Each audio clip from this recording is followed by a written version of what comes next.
जनक सुता जग जननी जानकी, जनक सुता जग जननी जानकी, अतिशय प्रिय करुणा निधान की, अतिशय प्रिय करुणा निधान की।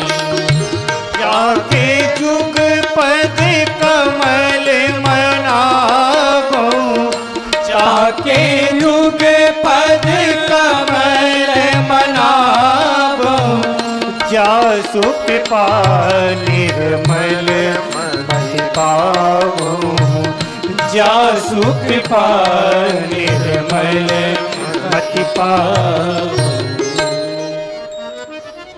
जनक राज तनया श्री जानकी जी की वंदना की। जनक सुता जग जननी जानकी, अतिशय प्रिय करुणा निधान की, ताके जुगपद कमल मनाऊं। इनके जुगल चरणारविंद की मैं वंदना करता हूं। क्यों? बोले जासु कृपा निर्मल मति, जिनकी कृपा से हमारी मति निर्मल हो जाए।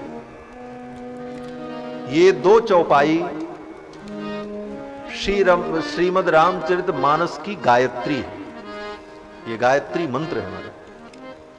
गायत्री मंत्र का जो अर्थ है वही इस चौपाई का अर्थ है। ये रामचरित मानस की गायत्री है। जैसे वेदों में गायत्री की महिमा है और गायत्री के जप से समस्त प्रकार की सिद्धियां प्राप्त हो जाती हैं, उसी प्रकार श्रीमद् रामचरित मानस ग्रंथ की ये गायत्री है। जनक सुता जग जननी जानकी, अतिशय प्रिय करुणा निधान की, ताके जुगपद कमल मनावो, जासु कृपा निर्मल मति पावो। क्योंकि गायत्री मंत्र में भी यही प्रार्थना की गई। गायत्री मंत्र में भी हम क्या प्रार्थना करते हैं भगवान से? यही प्रार्थना करते हैं कि धियो यो न प्रचोदयात्, धियो यो न प्रचोदयात्। इसका मतलब क्या है? बोले धी माने बुद्धि, बुद्धि को जो प्रचोदयात् माने प्रेरित करे, हमारी बुद्धि को शुद्ध कर दे, ऐसे परमात्मा को मैं प्रणाम करता हूं। यही गायत्री मंत्र का अर्थ है।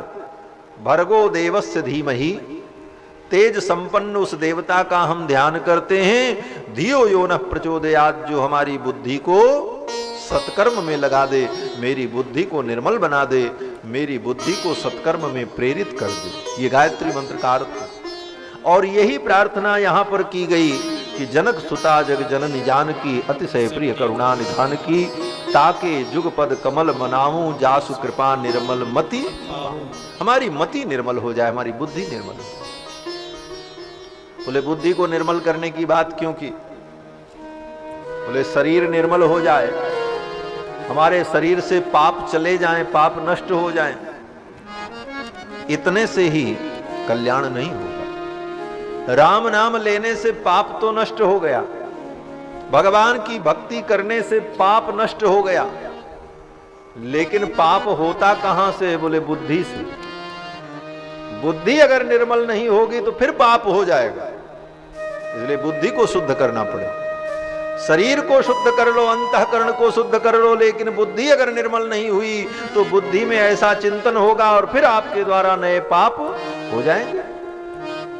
तो नए पाप न हो, इसका उपाय क्या है? बोले बुद्धि को शुद्ध किया जाए। बुद्धि शुद्धि यज्ञ हो, है? बुद्धि को शुद्ध करने का उपाय किया जाए। तो बुद्धि को शुद्ध करने का यही उपाय है कि श्री जानकी जी के चरणों में हम वंदना करें। जनक सुता जग जननी जानकी, अतिशय प्रिय करुणा निधान की, और ताके जुगपद कमल मनावो, और जासु कृपा निर्मल मति पावो। क्योंकि जानकी जी ही गायत्री है। गायत्री कौन है? वे गायत्री भगवान की वो दिव्य आह्लादिनी शक्ति है, और वही आह्लादिनी शक्ति भगवती श्री जानकी हैं। तो जानकी जी की ये स्तुति ही गायत्री मंत्र है। और जिनको वेद मंत्र की गायत्री जपने का अधिकार नहीं है, जैसे स्त्रियां स्त्री को गायत्री मंत्र का जप नहीं करना चाहिए। तत्सवित्रो वरेण्यम भर्गो देवस्य धीमहि, इस मंत्र का जप स्त्री को नहीं करना चाहिए, क्योंकि स्त्री का यज्ञोपवीत नहीं होता है, इसलिए स्त्री को गायत्री मंत्र जपने का अधिकार नहीं है। तो वो कौन सी गायत्री जपे? बोले ईसाइयों को श्रद्धा से जप करो, गायत्री जप का जो फल है वही फल आपको प्राप्त हो जाए।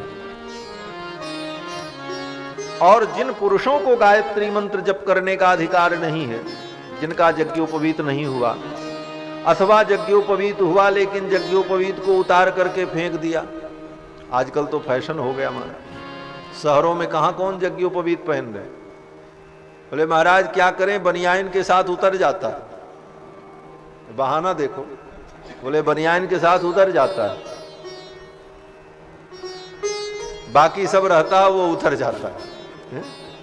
लेकिन एक बहाना है, न पहनने का कारण ढूंढ लेते हैं। बोले महाराज हम पालन नहीं कर पाते। बोले क्या पालन नहीं कर पाते? बोले शुद्धि नहीं रख पाते। बोले तो शुद्धि नहीं रख पाते तो उसका हम त्याग कर दें, ये तो और घोर अपराध है। एक तो अपराध तुम पहले कर रहे थे कि उसके नियमों का पालन नहीं कर रहे थे, और उससे भी बड़ा अपराध तुमने ये किया कि यज्ञोपवीत का भी त्याग कर दिया। वो तो उससे भी बड़ा पाप तुमने नहीं पालन कर पाते हो तो कम से कम धारण तो उसको करो, धारण करते रहोगे तो भी कल्याण होगा। लेकिन आज तो महाराज लोग यज्ञोपवीत भी पहनना छोड़ रहे, तो जो यज्ञोपवीत नहीं पहनता है उसको भी गायत्री जपने का अधिकार नहीं। तो ऐसे लोगों का भी कल्याण हो, इसीलिए गोस्वामी तुलसीदास जी ने मानस में इस गायत्री को प्रकट किया है। जनक सुता जग जनन जानकी, अतिशय प्रिय करुणा निधान की, ताकि जुगपद कमल मनामो, जासु कृपा निर्मल। और इतना ही नहीं, जो पढ़ने वाले छात्र हैं, विद्यार्थी हैं, वे लोग भी अगर इस चौपाई का नित्य जप करते हैं तो उनकी बुद्धि प्रखर होगी, बुद्धि निर्मल होगी, पढ़ने में मन लगेगा और पढ़ाई उनकी अच्छी होगी, ज्ञान प्राप्त होगा। क्योंकि ये जानकी जी की स्तुति ज्ञान का संवर्धन करने वाली, जानकी जी की स्तुति की और फिर भगवान की स्तुति की। पुनि मन वचन कर्म रघुनायक, चरण कमल बंदों सब लायक, राजीव नयन धरे धनुषायक, भगत विपति भंजन सुखदायक। राम जी की परम स्तुति की, पहले सीता जी की, फिर राम जी की। फिर गोस्वामी जी मन में सोचा, गोस्वामी जी ने विचार किया कहीं संसार के लोग ये न समझ लें कि राम जी अलग हैं और जानकी जी अलग हैं। दोनों अलग अलग हैं इसीलिए दोनों की अलग अलग स्तुति की। लेकिन नहीं, पहले तो दोनों की अलग अलग स्तुति की और फिर गोस्वामी जी ने कहा नहीं, ये अलग दिखते हैं लेकिन अलग नहीं है। किस प्रकार से? गिरा अरत जल बीच सम, कहियत भिन्न न भिन्न। गिरा अरत जल बीच सम, कहियत भिन्न न भिन्न। बंदौ सीता राम पद, जिनहि परम प्रिय खिन्न। बंदौ सीता राम पद, जिनहि परम प्रिय खिन्न। जिनहि परम प्रिय खिन्न, जिनहि परम प्रिय खिन्न।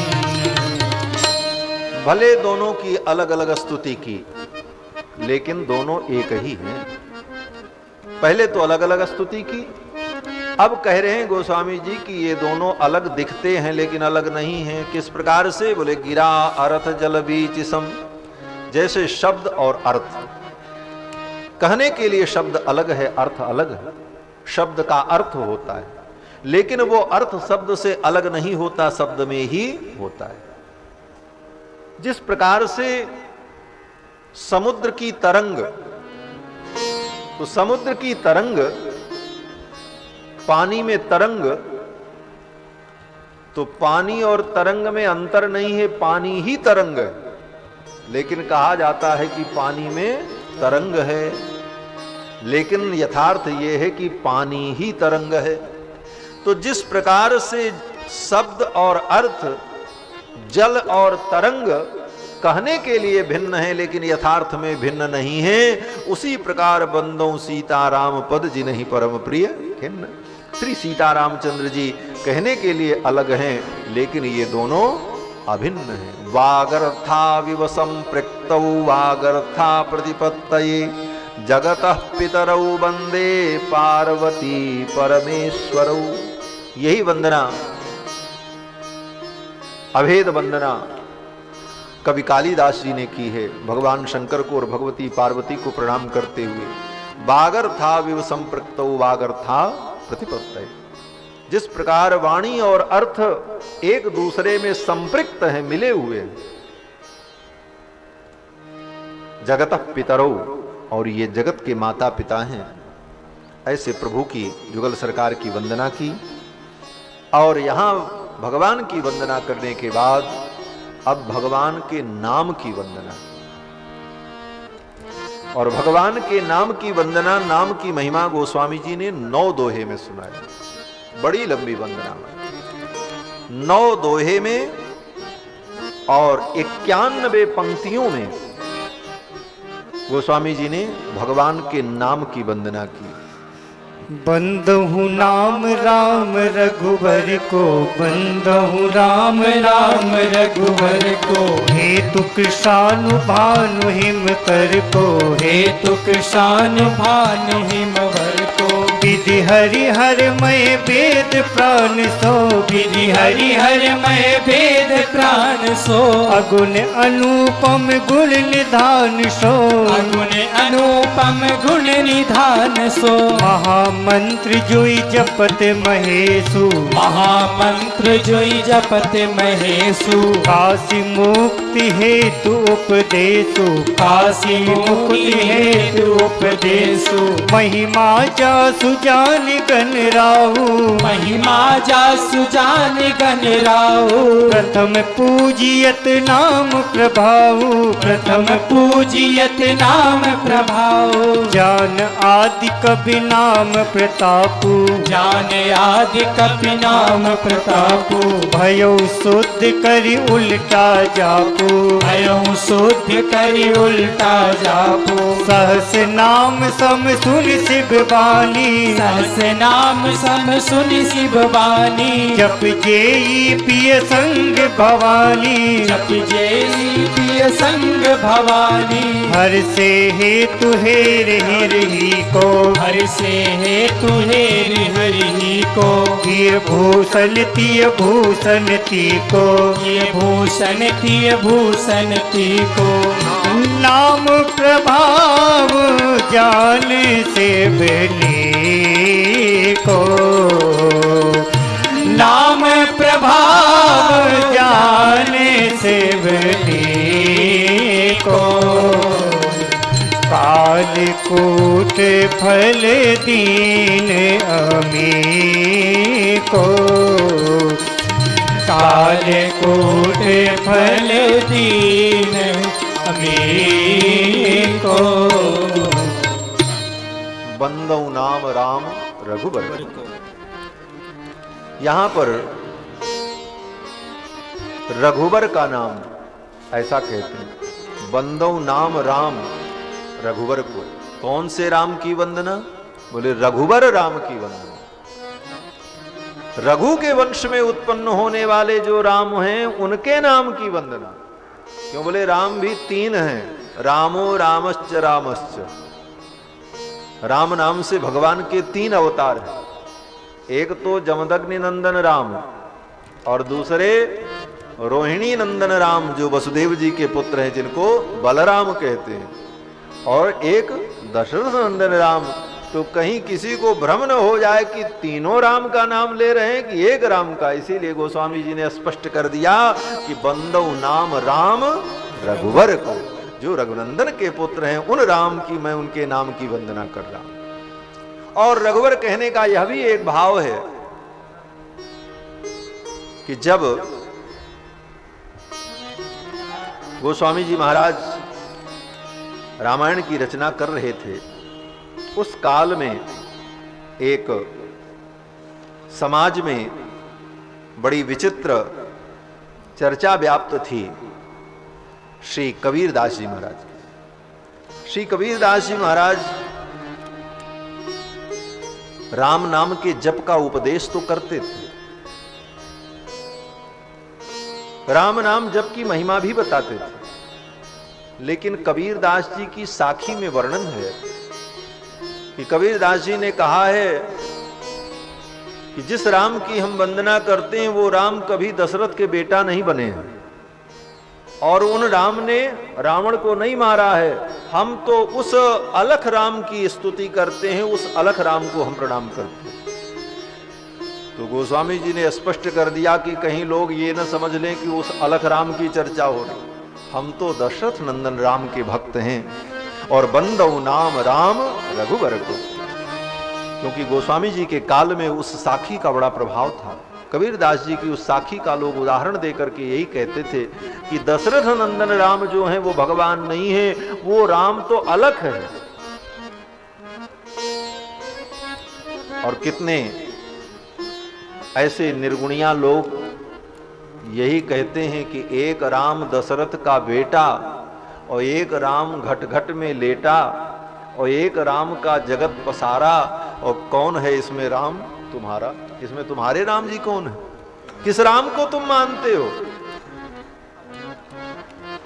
बोले प्रश्न तो बड़ा सुंदर लगता है, लेकिन अगर सूक्ष्म दृष्टि से विचार करो तो राम एक ही है, दो तीन नहीं है। एक ही राम है।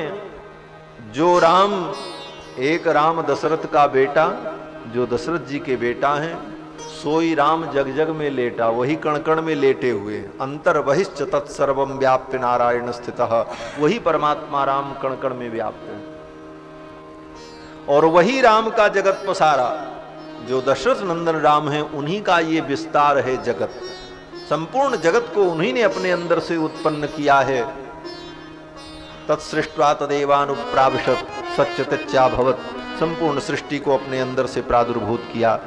तो श्री दशरथ नंदन राम को गोस्वामी जी ने प्रणाम किया। बंदौ नाम राम रघुबर को, हेतु कृशानुभानु हिमकर को, और भगवान के नाम की वंदना की। नाम वंदना बड़ी लंबी है महाराज, नाम की अद्भुत महिमा गाई है।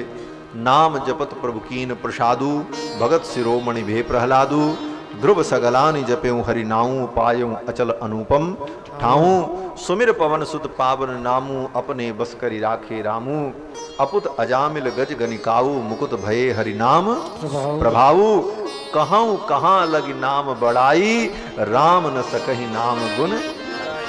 भगवान के नाम की ऐसी अद्भुत है। और बंधुओं, लोग कहते महाराज भगवान के नाम से ही सब हो जाएगा, भगवान का नाम ही सब कुछ कर सकता। बोले हाँ कर सकता है। जब संसार के हमारे आप जैसे प्राणियों के नाम से काम हो जाता है, समझना इसको। जैसे आप कोई काम के लिए किसी ऑफिस में जाओ, आपका काम नहीं हो रहा है, तो किसी बड़े व्यक्ति से संपर्क हो तो वो व्यक्ति कहता जाओ हमारा नाम बता देना, काम हो जाए। जब सामान्य प्राणी के नाम से काम हो जाता है तो ये तो भगवान का नाम है। भगवान के नाम से क्या काम असंभव है? बंधुओं, सामान्य प्राणी का नाम लेकर के आप कहीं अपना काम बना लेते हैं, ये तो भगवान का नाम है। इसलिए गोस्वामी जी महाराज कहते हैं कहूँ कहाँ लगी नाम बड़ाई, कहूँ कहाँ लगी नाम बड़ाई, कहूँ कहाँ लगी नाम बड़ाई, राम न सकहि नाम गुण गाई, राम न सकहि नाम गुण गाई, कहूँ कहाँ लगी नाम बड़ाई, कहूँ कहाँ लगी नाम बड़ाई। कहूँ कहाँ लगी नाम बड़ाई। नाम की कितनी भी महिमा कही जाए कम है। भगवान के नाम की अद्भुत महिमा है, क्योंकि भगवान का नाम बहुत उदार है। गोस्वामी जी महाराज कहते हैं यही मह रघुपति नाम उदारा, और अति पावन पुराण श्रुति सारा। राम जी का नाम बड़ा उदार है। उदार का मतलब बोले पात्रा पात्र का विवेक किए बिना जो देता है उसको उदार कहते हैं।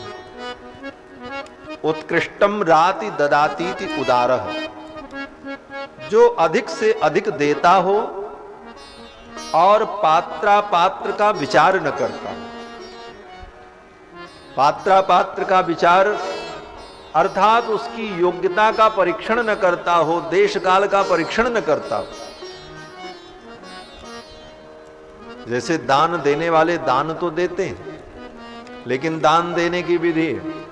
क्या विधि है? बोले देशे काले च पात्रे च, देश काल पात्र, इन तीनों पर विचार करके देना चाहिए। गीता में भगवान श्री कृष्ण कहते हैं कि देशे काले च पात्रे च तद्दानम सात्विकम स्मृतम, वो दान सात्विक दान है।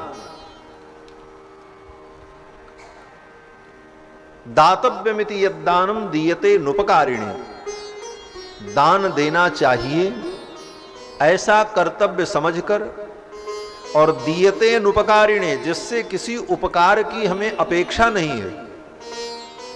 हम दान दें और ये सोचें कि ये पंडित जी हैं, इनको हम दान दें तो कभी ये मौके पे हमारे काम आएंगे, ये भावना अगर आ गई तो आपका दान व्यर्थ हो गया। इनसे हमको कोई सहयोग मिलेगा अथवा ये मेरे हितैषी बनेंगे, ये सब भावना कहीं भी आ गई तो वो दान सात्विक नहीं है, वो तामस हो जाता। अनुपकारिणे, जिससे किसी भी प्रकार के उपकार की अपेक्षा न हो। दीयते अनुपकारिणे देशे काले च पात्रे च, देश काल पात्र पर विचार करके जब दान किया गया तब दानम सात्विकम स्मृतम, वो दान सात्विक दान है। लेकिन भगवान का नाम तो ऐसा दाता है, भगवान का नाम तो इतना देता है कि सात्विक से भी ऊंचे उठ करके परम सात्विक, न पात्र का विचार, न अपात्र का विचार, न स्थान का विचार, न काल का विचार, जो आया उसको देते ही रहता है। ये राम नाम की महिमा। भगवान का नाम इतना उदार है, पात्रापात्र का विचार किए बिना। भगवान तो पात्रापात्र का विचार भी करते हैं। भगवान देखते हैं कि ये कृपा का पात्र है कि नहीं है। अगर वो कृपा का पात्र होगा तभी भगवान कृपा करते हैं। लेकिन भगवान का नाम, बोले वो कृपा का पात्र हो चाहे न हो, फिर भी भगवान का नाम उसके ऊपर कृपा करता है। वाल्मीकि रामायण में देखो, भगवान श्री राम विभीषण शरणागति के प्रसंग में कहते हैं कि कोई जीव एक बार प्रपन्न होकर के हे प्रभु मैं आपका हूं ऐसा कहे आकर के मेरे चरणों में, तब मैं उसको अभय करता हूं। सक्रदेव प्रपन्नाय तवास्मीति च याचते, अभयम सर्वभूतेभ्यो ददाम्ये तद्व्रतम मम। सक्रदेव एक बार प्रपन्न होकर के तवास्मि मैं आपका हूं इति याचते, ऐसी याचना जब करता है, मांगता है, तब मैं उसको अभय देता हूं। तो भगवान भी मांगने पर देते हैं, वो भी इतना नियम से मांगे तब। एक बार प्रपन्न होकर के हे प्रभु मैं आपका हूं और साथ में दीनता भी हो, तब राम जी उसकी शरणागति स्वीकार करते हैं। लेकिन भगवान का नाम तो इतना उदार है कि चाहे भाव से कहो, चाहे अभाव से कहो, चाहे प्रेम से कहो, कैसे भी कहो, भगवान का नाम लोगे तो भगवान का नाम आपका कल्याण कर देगा। भाय कुभाय भाय कुभाय अनक आलस हो, भाय कुभाय अनक आलस हो। नाम जपत मंगली दिस दसहु, नाम जपत मंगल दिस दसहु। भाय कुभाय अनक आलस हो, भाय कुभाय अनक आलस हो। भाव से कुभाव से कैसे भी भगवान का नाम। श्रीमद् भागवत महापुराण में अजामिल के प्रसंग में वेदव्यास जी ने लिखा है कि सांकेत्यम परिहास्यम वास्तोभम हेलन में होगा।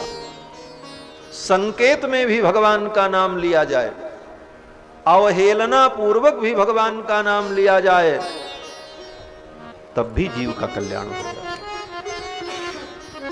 और वराह पुराण में तो यहां तक वर्णन है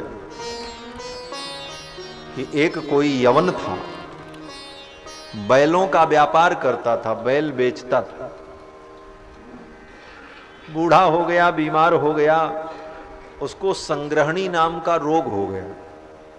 संग्रहणी रोग हो जाने पर बार बार दस्त होती है, दौड़ना पड़ता, शरीर अशक्त था। दस्त करने के लिए गया, मैदान में बैठा, तब तक उधर से सूअर का एक बच्चा आ गया कहीं से, सूकर शावक, और उस सूकर शावक ने उसको मारा। जब मारा तो गिर पड़ा, वो ढमला गया, महाराज ढुलक गया। बूढ़ा था ही, बीमार भी था। सूकर ने जब मारा तो वो गिर गया, और गिरते समय उसने कहा कि हरामजादे ने हमें मारा, क्योंकि वो तो यवन के लिए हराम होता है ना सूअर। तो उसने कहा इस हराम ने मुझे मारा, और इतना कहते कहते उसका प्राण निकल गया। हराम कहा, उसमें राम शब्द आ गया, इसलिए भगवान ने उसको भी वैकुंठ प्रदान कर दिया, उसको भी परम गति प्रदान कर दिया। यवन हराम नाम कई तर गए, यवन हराम नाम कई तर गए सदन कसैया। भजोरे मन प्रेम से राम रघुरैया। भजोरे मन प्रेम से राम रघुरैया। भजोरे मन प्रेम से राम रघुरैया। भजोरे मन प्रेम से राम रघुरैया। हाँ भोजन करते तीन तीन बेरिया, मिश्री दूध मलैया। भोजन करते तीन तीन बेरिया, मिश्री दूध मलैया। भोजन करते तीन तीन बेरिया, मिश्री दूध मलैया। भोजन करते तीन तीन बेरिया, मिश्री दूध मलैया। राम भजन में क्यों अलसाते, राम भजन में क्यों अलसाते। छिल छिल लेत जमैया। भजोरे मन प्रेम से राम रघुरैया। भजोरे मन प्रेम से राम रघुरैया। भजोरे मन प्रेम से राम रघुरैया। भजोरे मन प्रेम से राम रघुरैया। मरा मरा कहे वाल्मीकि जी, बन गए ब्रह्म गुसैया। मरा मरा कहे वाल्मीकि जी, बन गए ब्रह्म गुसैया। मरा मरा कहे वाल्मीकि जी, बन गए ब्रह्म गुसैया। मरा मरा कहे वाल्मीकि जी, बन गए ब्रह्म गुसैया। यवन हराम नाम कहीं तर गए, यवन हराम नाम कहीं तर गए सदन कसैया। भजोरे मन प्रेम से राम रघुरैया। भजोरे मन प्रेम से राम रघुरैया। झूठे बेर से सबरी तर गई, बिछा पुराण चटैया। झूठे बेर से सबरी तर गई, बिछा पुराण चटैया। झूठे बेर से सबरी तर गई, बिछा पुराण चटैया। झूठे बेर से सबरी तर गई, बिछा पुराण चटैया। चंदन चढ़ा के कुब्जा तर गई, चंदन चढ़ा के कुब्जा तर गई। बट चढ़ा के नैया।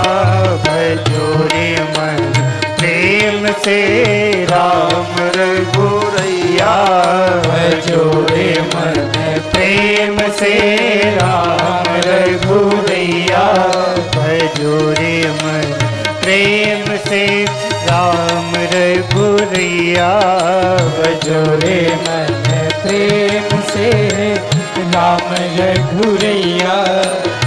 सुआ पड़ा के गणिका तर गई घना चरा के गैया। सुआ पड़ा के गणिका तर गई घना चरा के गैया। अरे सुआ पड़ा के गणिका तर गई घना चरा के गैया। सुआ पड़ा के गणिका तर गई घना चरा के गैया। खिचड़ी खिला खिला के तर गई, खिचड़ी खिला खिला के तर गई। कर्मा बन गई मैया बजोरे मन प्रेम से राम रघुरैया। बजोरे मन प्रेम से राम रघुरैया। बजोरे मन प्रेम से राम रघुरैया। बजोरे मन प्रेम से राम रघुरैया। बजोरे मन प्रेम से राम रघुरैया। बोलो श्री सीतारामचंद्र भगवान की जय। 9 दोहे में 91 पंक्तियों में गोस्वामी पाद ने भगवान के नाम की अद्भुत महिमा का वर्णन किया। और नाम महिमा का वर्णन करने के बाद श्रीमद् रामचरितमानस सरोवर के स्वरूप का वर्णन किया कि श्रीमद् रामचरितमानस जो सरोवर है, मानस का मतलब ही होता है सरोवर। तो रामचरितमानस भगवान के चरित्र का, भगवान के गुणों का, भगवान की लीला का ये सरोवर है। और इस सरोवर में जल क्या है? बोले भगवान का चरित्र ही जल है। बरसहि राम सुजस बरबारी मनुर मरोहल मंगलकारी। भगवान का चरित्र ही निर्मल जल। और इस जल में अवगाहन करने के लिए 4 घाट हैं, ज्ञान घाट, कर्म घाट और भक्ति का घाट और दैन्य का घाट। चारों घाट पर 4 श्रोता और 4 वक्ता हैं। इस रूपक के माध्यम से इस सरोवर का सुंदर वर्णन किया। और वर्णन करते हुए गोस्वामी जी महाराज कहते हैं कि इस ताल की, इस सरोवर की सुरक्षा करनी चाहिए कि ये गंदा न होने पाए। जो नदी बहती रहती है उसमें तो गंदगी होने का कम भय होता है क्योंकि वो बहती रहती है, लेकिन ज्यादा करने पर तो बहने वाली नदी भी दूषित हो जाती। आज गंगा भी प्रदूषित हो गई हैं। गंगा की शुद्धि के लिए और नदियों की शुद्धि के लिए कितने प्रयास किए जा रहे हैं। और सरोवर तालाब में अगर व्यक्ति सावधानी न बरते तो उसमें भी दोष आ जाते हैं, गंदगियां आ जाती हैं। तो ये मानस रूपी जो सरोवर है ये शुद्ध बना रहे, पवित्र बना रहे, इसका उपाय क्या है? तो गोस्वामी जी महाराज कहते हैं, जे गावहीं यह चरित सम्हारे ते ये ताल चतुर रखवारे। जो इस चरित्र को संभाल करके गाएंगे वही इस चरित्र के रखवाले हैं, इस सरोवर के वो रखवाले हैं, वो इसकी रक्षा करने वाले। भगवान के चरित्र को बहुत संभाल करके गाना चाहिए। क्यों? बोले ये चरित्र ही भगवान है। और भगवान तो अत्यंत सुकोमल हैं, इसलिए अत्यंत सुकोमल वस्तु को जिस प्रकार सावधानी से संभाल करके रखा जाता है उसी प्रकार भगवान के पावन चरित्र को संभाल करके गाना चाहिए। संभाल करके गाने का मतलब क्या है? बोले संभाल कर गाने का मतलब यह है कि इसको श्रद्धा से गाओ, प्रेम से गाओ, विश्वास से गाओ। अपनी बुद्धि का इसमें दुरुपयोग मत करो, सदुपयोग करो, कुतर्क मत करो। शास्त्र सम्मत जो अर्थ है उसी अर्थ का चिंतन करो, अनर्थ मत करो। अगर अनर्थ करोगे तो ये ताल दूषित हो जाएगा। इसीलिए किसी संत ने कहा है कि खींच खांच मीज माज शास्त्र को न गीजिए। शास्त्र, पुराण, रामायण, गीता, भागवत जो दिव्य ग्रंथ हैं इनके साथ खींचातानी नहीं करनी चाहिए। अर्थ करते समय जबरदस्ती नहीं करनी चाहिए, अपने मनमाना अर्थ को सिद्ध करने के लिए जो चाहो वही अर्थ बना दो ना। खींच खांच मीज माज शास्त्र को न गींजिए, जामे रस बनो रहे सोई अर्थ कीजिए। जिसमें रस बना रहे वही अर्थ करना चाहिए, क्योंकि महाराज ये शास्त्र दिव्य हैं, भगवत स्वरूप हैं, और ये जब किसी अनधिकारी प्राणी के हाथ में लग जाते हैं तो ये शास्त्र डरने लगते हैं। शास्त्र डरते हैं महाराज कि कहीं ये मेरा अनर्थ न कर दे, उल्टा अर्थ न कर दे। विभेद त्यल्पत श्रुताद वेदो मामयम प्रतरिष्यति। विभेद त्यल्पत श्रुताद वेदो, वेद पुराण रामायण ये सारे ग्रंथ जो हैं अल्पश्रुत लोगों से डरते हैं। बोले महाराज वेद पुराण इतने दिव्य ग्रंथ होकर के ये डरते हैं, किससे डरते हैं?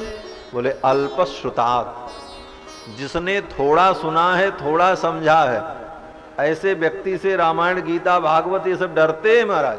क्यों? बोले ये तो पता नहीं कैसा अर्थ कर देगा हमारा। विभेद त्यल्पत श्रुतात् वेदो माम अयम प्रतिरिष्यति, ये मेरा अर्थ ही नहीं करेगा। माम अयम प्रतिरिष्यति, ये मुझे काट डालेगा, मेरा अनर्थ कर देगा, टुकड़े टुकड़े कर देगा। इसलिए शास्त्र का व्याख्यान करने के लिए जब बैठे तो पहले उस अधिकार को प्राप्त कर लेना चाहिए।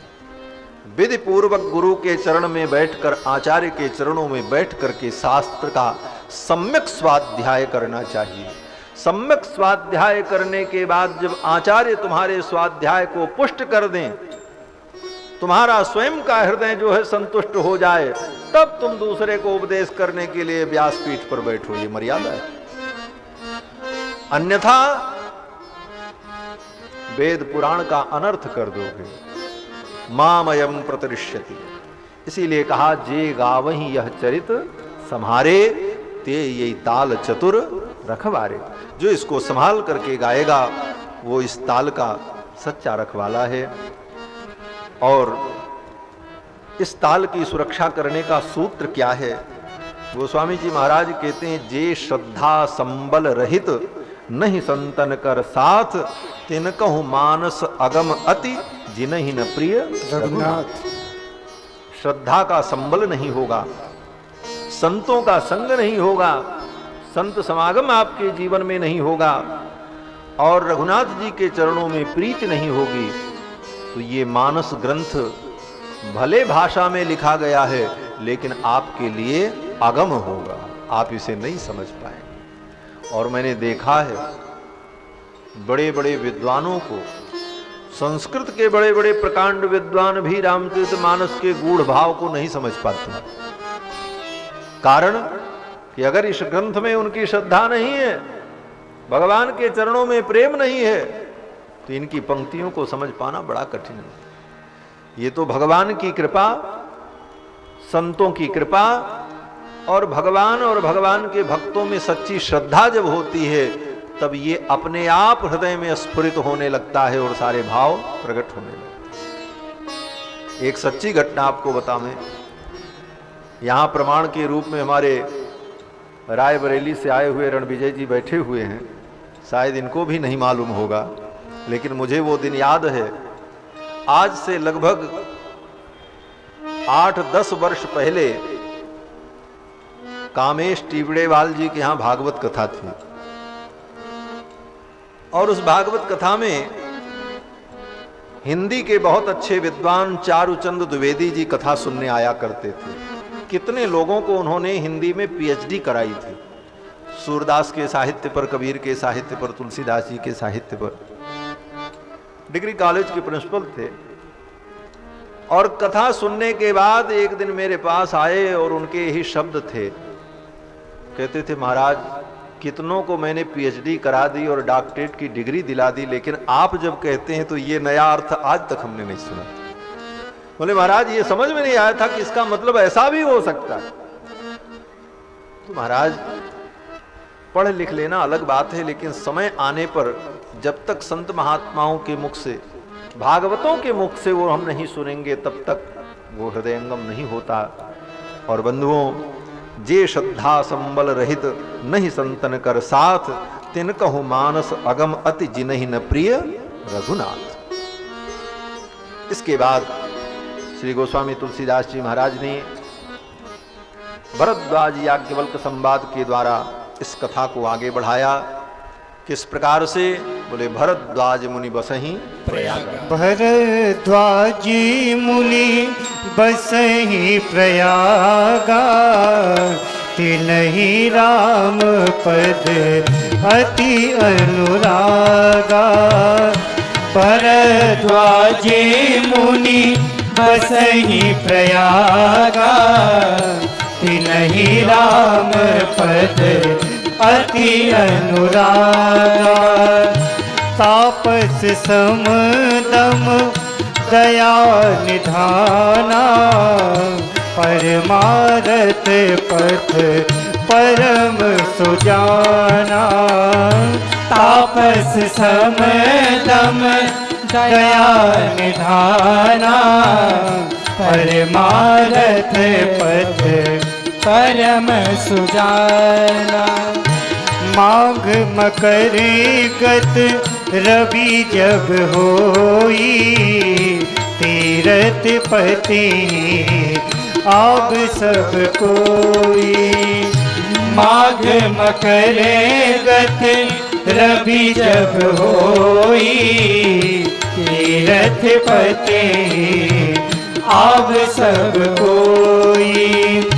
देव तनुजी किन नर नर श्रेणी, सादर मजहि सकल त्रिवेणी। देव तनुज की नर नर श्रेणी, सादर मजहि सकल त्रिवेणी। पूजे ही माधव पद जल जाता, परसिय कै बट हर सही गाता। पूजे ही माधव पद जल जाता, परसिय कै बट हर सही गाता। भरद्वाजी आश्रम अति पावन, परम रम्य मुनि बड़े मन भावन। भरद्वाजी आश्रम अति पावन, परम रम्य मुनि बड़े मन भावन। कहाँ होई मुनि ऋषय समाजा, जाहित भजन तीरथ राजा। कहाँ होई मुनि ऋषय समाजा, जाहित भजन तीरथ राजा।